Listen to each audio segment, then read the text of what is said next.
በዘንድሮ የፈረንጆቹ 2025 ከአፍሪካ ምርጡ የተባለው የመገበያያ ገንዘብ ወይ ደግሞ ከረንሲ የቱ ይመስላችኋል?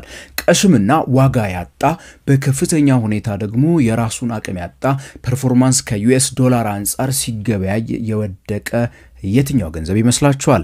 እስቲ አስተያየት መስጫ ሳጥኑ ላይ ግቡና ለናንተ በዚህ አመት የትኛው የተሻለ ገንዘብ ይመስላችኋል? በተለይ ደግሞ የኛው የራሳችን የኢትዮጵያ ብር ፐርፎርማንስ ከሌሎች የአፍሪካ ሀገሮች ገንዘብ አንፃር ምን አይነት ደረጃ ላይ የሚኖር ይመስላችኋል? ከቤስት ፐርፎርመሮቹ ወይስ ከወርስት ፐርፎርመሮቹ? እስከ 33 የሚደርሱ ብሉምበርግ ትራክ የሚያደርጋቸው የተለያዩ የከረንሲ ግብይቶችን ዛሬ ደረጃቸውን በዚህ ባሳለፍነው አመት ያላቸውን ይዤ ቀርቤላችኋለሁ። ብሉምበርግ ላይ እንዳገኘሁት ከነዚህ ከ33ቱ ኢትዮጵያ የትኛው ደረጃ ላይ የሚቀመጥ ይመስላችኋል? በዛሬው ቪዲዮ እሱን እናያለን። ከዛ ደግሞ ለኛ ምን ማለት ነው፣ ለነጋዴው ምን ማለት ነው፣ ለሀገር ምጣኔ ሀብት ምን ማለት ነው በማለት እንቋጫለን። የተወደዳችሁና የተከበራችሁ የንጋት ፖስት ቤተሰቦች ታዲያ ይህን ቻናል ሰብስክራይብ ካላረጋችሁ ስለ ፋይናንስ፣ ቢዝነስ፣ ካፒታል ማርኬት ብዙ ጊዜ በተደጋጋሚ ስለምናወራበት ሰብስክራይብ ብታደርጉ ትጠቀማላችሁ። ለሌሎች ወዳጆቻችሁ እንዲሁ ሼር አድርጉ። ጥያቄና አስተያየቶቻችሁን ኮሜንት ሴክሽን ላይ መጻፍ እንዳትረሱ ይያልኩኝ በዚሁ ወደ ዛሬ ቪዲዮ የምገባ ነው የሚሆነው።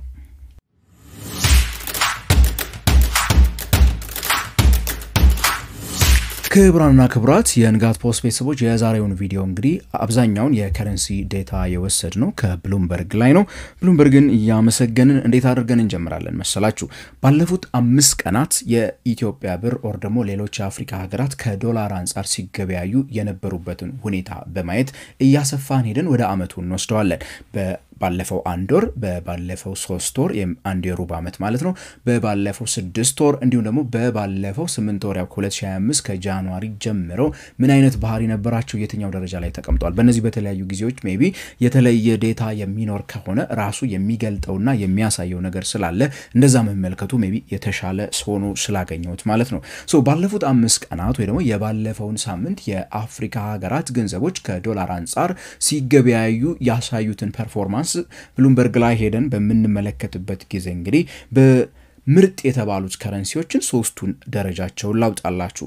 ምርጥ ወይ ደግሞ ጥሩ ጌይን ያደረጉ ከዶላር አንፃር በሚገበያዩበት ሰዓት ዋጋቸው የጨመረ እነሱ የተዳከሙ ሳይሆን የነሱ ሀገር ገንዘብ የጨመረላቸውን 3 ሀገራት ገንዘቦች ላንሳላችሁ። 4.4% በመጨመር በአንደኝነት የምናገኘው የላይቤሪያውን ዶላር ነው። በዚህ ባሳለፍነው 5 ቀን ውስጥ ማለት ነው። የናይጄሪያው ናይራ 0.62% ጨምሯል በ5 ቀን ውስጥ ብቻ። ደግሞ የቅርብ የምስራቅ አፍሪካዋ ዩጋንዳ ሽልንግ 0.33% አካባቢ የጨመረበት አንድ ሳምንት ነበር ማለት ይቻላል።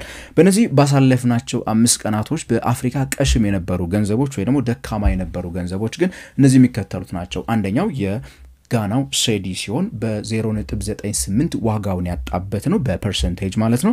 የኮንጎ ፍራንክ 0.99% ዋጋ አጥቷል። የሞሪሸስ ሩፒ እንዲሁም ደግሞ በ0.89% የወረደበት 5 ቀን ወይ ደግሞ ሳምንት ነበረ። እዚህ ጋር ከምትመለከቷቸው ገንዘቦች ውስጥ ሴዲ በጣም ጠንካራ ከሚባሉ የአፍሪካ ገንዘቦች ውስጥ አንዱ ነው። ነገር ግን በዚህ ባሳለፍነው ሳምንት የነበረው ውጤት በጣም የተዳከመበት ሳምንት ነበረ። ከዛ ወደ 1 ወሩ ሰፋ አድርገን ደግሞ ይህን ዳታ በምንመለከትበት ሰዓት እውነተኛ መግለጫዎችን ልንመለከት የምንችልበት እድሉ አለ። እስካሁን እንግዲህ ከላይም ካሉትም ከስርም ካሉት ላይ የኢትዮጵያ ብርን አላገኛችሁትም። በአንድ ወር ውስጥ ግን ሰፋ አድርጋችሁ በመታገኙበት ሰዓት በአፍሪካ ምርጥ የነበሩ ከረንሲዎችን ስንመለከት በአንደኝነት የምናገኘው 11.18% ዋጋውን ከዶላር አንፃር የጨመረው የላይቤሪያ ዶላር ሲሆን የናይጄሪያው ናይራ 3.48% ዋጋውን ጨምሯል። ናይጄሪያ መቼስ ሁላችሁም እንደምታውቁት በረጅም ጊዜያት ከአይኤምኤፍ ጋር ባደረገችው ዲል ጋር ተያይዞ የገንዘቧ ዋጋ በጣም እየተዳከመ ከመምጣቱ ጋር ተያይዞ በከፍተኛ ኢንፍሌሽን የምትፈተን ሀገር ነች። በቅርቡም የኢንትረስት ሬት ከመቀነሱ ጋር ተያይዞ ሊሆን ይችላል። ለምሳሌ የናይጄሪያ ሴንትራል ባንክ ኢንትረስት ሬት ቀንሶ ነበርና ከዚህም የተነሳ ነው ይመስለኛል የሀገሪቱ ገንዘብ ዋጋ ትንሽ ከፍ ያለበት ጊዜ ነበረ። 3.48% ጌን ያገኙበት ማለት ነው። ከዛ ባለፈ ደግሞ የምስራቅ አፍሪካ ታንዛኒያ 2.29% ገንዘቧ ከዶላር አንፃር ዋጋ ያገኘበት ወር ነበረ ማለት ነው የባለፈው ሴፕቴምበር ወር በጠቅላላ ስንመለከተው በተመሳሳይ መልኩ በተቃራኒው ደግሞ በዚህ ባለፈው የሴፕቴምበር ወር ውስጥ ደካማ የነበረው ገንዘብ አሁንም በከፍተኛ ዋጋ በማጣት የጋናውን ሴዲ የሚደርስበት የለም 10.3% ዋጋውን በዚህ በአንድ ወር ውስጥ ብቻ ያጣበት ወር ነበረ የጋና ሴዲ ስቲል ጠንካራ የሚባል ገንዘብ ነው ነገር ግን በእነዚህ ወራት እንግዲህ ምን ተፈጠሩ ልናቅ አልቻልንም 10.3% ዋጋ ያጣበት ወር ነበረ በሁለተኝነት የምናገኘው እንግዲህ እንደጠበቃችሁት 1.53% ዋጋውን በማጣት ወደ ታች በመውረድ ከዶላር አንፃር የኛው የኢትዮጵያ ብር በሁለተኝነት ላይ የአንድ ወር ዴታ ስታስገቡ ይገባል በሶስተኝነት 1.52% ደግሞ ዋጋውን ያጣው የዛምቢያው ኳቻ ነው የዛምቢያው ኳቻና ሴዲ እንግዲህ በጣም ጠንካራ የሚባሉ አይነት ገንዘቦች ናቸው ነገር ግን በሴፕቴምበር ወር በተለያዩ ምክንያቶች ዋጋቸውን በትንሹም ቢሆን ያጡበት ወር ነበር ማለት ይቻላል አንድ ወርም ቢሆን እንግዲህ ጊዜያዊ የሆኑ እርምጃዎችን ወይ ደግሞ ጊዜያዊ የሆኑ መሻሻሎችን የሚገልጥ ነው የኢትዮጵያው ብር ቢሆንም ደረጃው እዚያ ጋር የመጣበት አሁን እንደምትመለከቱት የአንድ ሳምንቱ ላይ ሰጣዩት የለም ወደ አንድ ወሩ ስትመጡ ግን አትሊስት ወርስት ፐርፎርማንስ ካልኳቸው ወደ ሁለተኛው ላይ መጥቶልናል እያሰፋ ነው ስንሄድ ነው ትርጉም የሚሰጠው ለዚህ ነው በቀናት ልከፋፍልላችሁ በጊዜያት ልከፋፍልላችሁ የፈለኩት የሶስት ወር አድርጋችሁ ዳታውን ሰፋ አድርጋችሁ በመተመለከቱበት ሰዓት አሁንም የላይቤሪያ ዶላር 9.9% ከፍ ያለበት 3 ወር ነበረ ወይ ደግሞ ይሄ የመጀመሪያው መንፈቅ ማለት ነው በእኛ አቆጣጠር እንኳን ከጁላይ ኦገስት እና ሴፕቴምበርን በአጠቃላይ ስንጨምረው 7.1% ዋጋው የጨመረው ደግሞ እንዲሁ የምስራቅ አፍሪካው ታንዛኒያ ሽሊንግ ነው እንዲሁ የናይጄሪያው ናይራም ቢሆን 3.8% የጨመረበት 3 ወር ነበረ በተለይ ለናይጄሪያ በጣም ጥሩ የነበረ ጊዜ ነው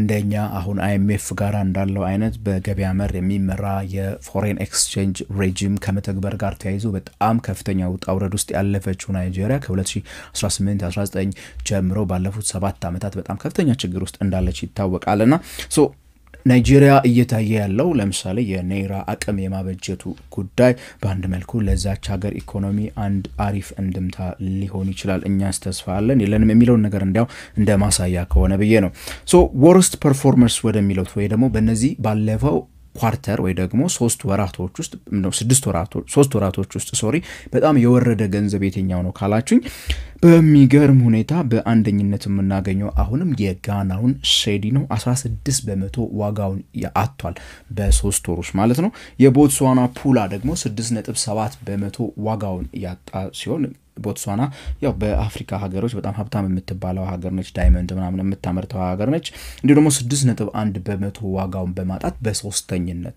ወርስት ሶስተኛ የሚለውን ደረጃ የያዘው ደግሞ የኛው የራሳችን የኢትዮጵያው ብር ነው ማለት ነው እስቲል ወደ 3 ወሩን በመተሄዱበት ሰዓት እንግዲህ የኢትዮጵያው ብር አትሊስት በአፍሪካ ውስጥ ደካማ ከሆኑት 3ቱ እያነገርኳችሁ ያለውት ብሉምበርግ ትራክ የሚያደርጋቸው ወደ 33 የሚጠጉ የመገበያያ ገንዘቦችን ብቻ እንደሆኑ ታዲያ እንዳትረሱ 50 ምናምን ሀገራት አሉ እነሱን ሁሉ አይደለም ጠቅለን ያወራን ያለ ነው ብር እንግዲህ በጣም እየተዳከመ መሆኑን ማሳያ የሆኑ ነገሮች በዚህ ባሳለፍናቸው 3 ወራት እንኳን እንዲሁ በአፍሪካ ውስጥ በሶስተኛ ደረጃ ነው የተዳከመው ምክንያቱም 6.1% ብር ተዳክሟልና ከዶላር አንፃር ከዛ ጉዳዩን ሰፋ አድርገነው 6 ወር እንውሰድ ብንል ሁለት የሩብ አመታቶችን ጨምረንበት ብንሄድ ከፈረንጆቹ 2025 ወዲህ ማለት ነው ቤስት የሚባሉት 3 ከረንሲዎች ቅድም ስነግራችሁ የነበሩትን ነገር የሚመሰክሩ ናቸው የጋናው ሴዲ 25% ነው በ6 ወር ውስጥ ዋጋ የጨመረው በዚህ የአፍሪካ ምርጡና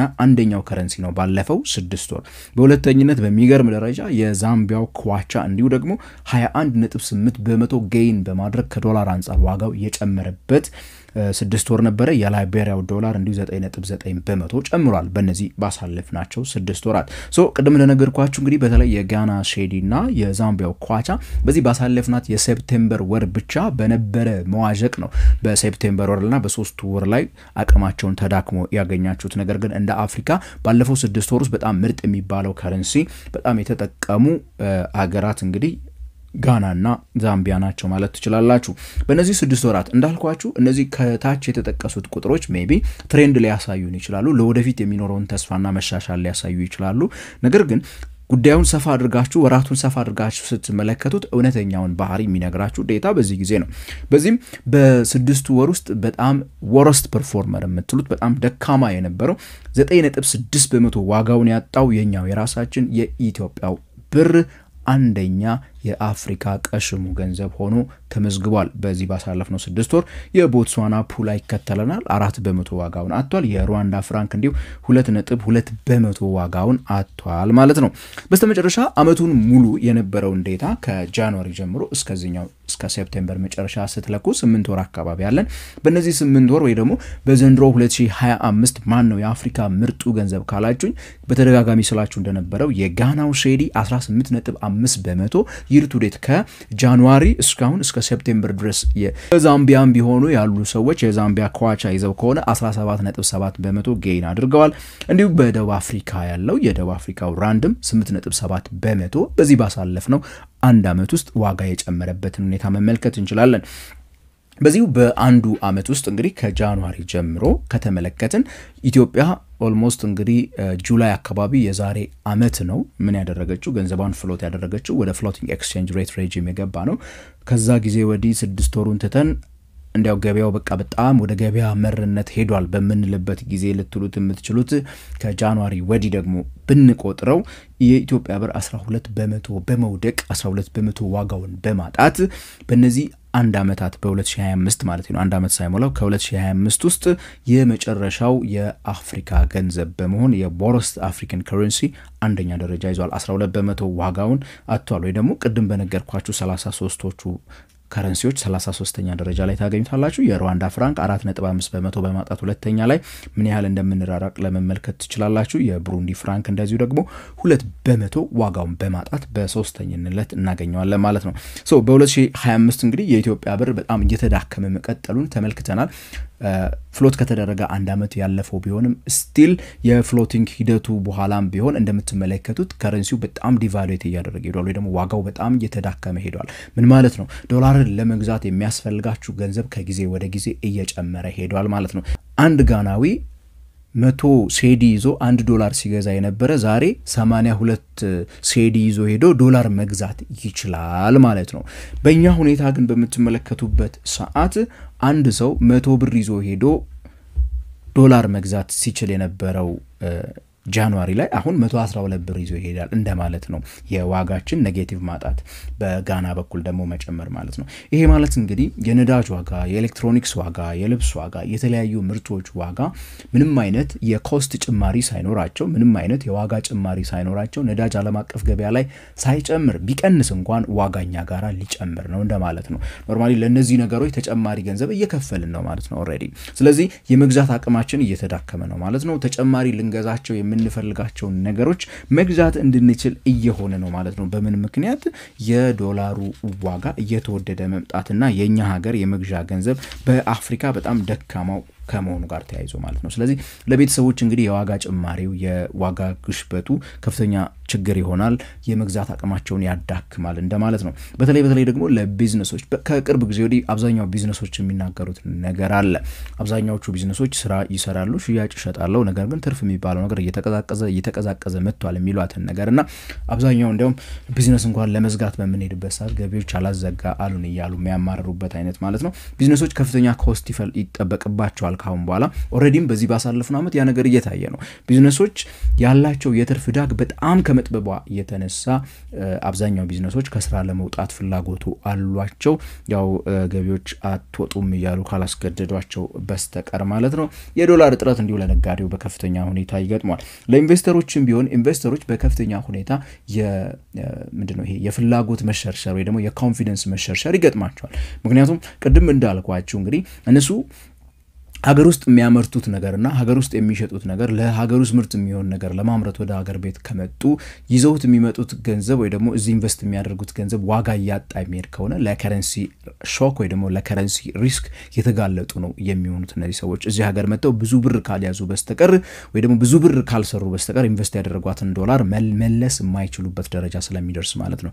ዶላር ይዘው መተው የሆነች ብር ገዝተው ለምሳሌ 100 ብር ገዝተው ኢንቨስት ካደረጉ በኋላ ያንን ገንዘብ መመለስ በሚፈ በሚፈልጉበት ሰዓትና ወደ $1 ለመቀየር ሲፈልጉ 140 ብር ከሆነ የሚጠበቅባቸው 140 ብር አድርገው ሰርተው ካላመጡ በስተቀር ያንን 100 ብር ዶላሩን እንኳን አግኝተው ትርፍ ለማትረፍ አይደለም ራሱን መልሶ ከሀገር መውጣት ከባድ ስለሚሆንባቸው ኮንፊደንስ ይቀንሳል እንደዚህ አይነት ነገር ማለት ነው ሶ በዚህ የተነሳ የውጪ ቀጥተኛ ኢንቨስትመንት ያን ያህል በሚፈልገው መልኩ እንዳይመጣ ሊያደርግ ይችላል ለምጣኔ ሀብቱ በጣም አስቸጋሪ ነው ለመንግስትም ቢሆን በተለይ ደግሞ ከሚያስቀምጠው የዶላር መጠባበቂያ ሪዘርቭ ላይ ጫና ነው የሚመጣበት ለመሰላችሁ የዶላር እጥረት ገበያው ላይ በእንደዚህ ምክንያቶች የሚመጣ ከሆነ ኤፍዲአይ በሚፈልገው መልኩ ካልመጣና ኢንፍሌሽን በጣም ኢንፍሌሽን ከፍ ይያለ እንዲሁ ደግሞ ኢምፖርት ዋጋ እየተወደደ ሲመጣ ዶላር እጥረት ሲኖር ብሔራዊ ባንክ ካለው ሪዘርቭ ላይ ያወጣ እንደሚያደርገው ማለት ነው ለባንኮች ጨረታና ማድረግ አለበት ገበያው ሰስቴን ማድረግ የማይችል ከሆነ ሶ እንደዚህ አይነት ነገሮች እንግዲህ እንደዚህ አይነት ጫናዎች